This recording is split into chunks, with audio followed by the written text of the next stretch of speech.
அருகே இருசக்கர வாகனத்தை திருடிச் செல்லும் மர்ம நபர்களின் சிசிடிவி காட்சிகள் வெளியாகியுள்ளது. திண்டுக்கல் மாவட்டம் ஐயம்பாளையத்தை சேர்ந்தவர் பிரதீப் குமார். இவர் ஆண்டிப்பட்டி நகர் பகுதியில் உள்ள தனியார் நிறுவனம் ஒன்றில் பணிபுரிவதற்காக காந்திநகர் 2வது தெருப்பகுதியில் உள்ள ஒரு வீட்டின் முன்பு இருசக்கர வாகனத்தை நிறுத்திவிட்டு இரவு பணிக்கு சென்றுள்ளார். இந்நிலையில் நள்ளிரவு கத்தி உள்ளிட்ட ஆயுதங்களுடன் வந்த 3 மர்ம நபர்கள் இருசக்கர வாகனத்தை திருடிச் சென்றுள்ளனர். தற்போது இதன் சிசிடிவி காட்சிகள் வெளியாகி வைரலாகி வருகிறது.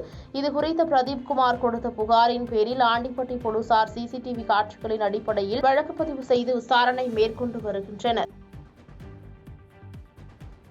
பாதகம் செய்பவரை கண்டால் நாம் பயங்கொள்ளலாகாது பாப்பா, மோதி மிதித்து விடு பாப்பா, அவர் முகத்தில் உமிழ்ந்து விடு பாப்பா.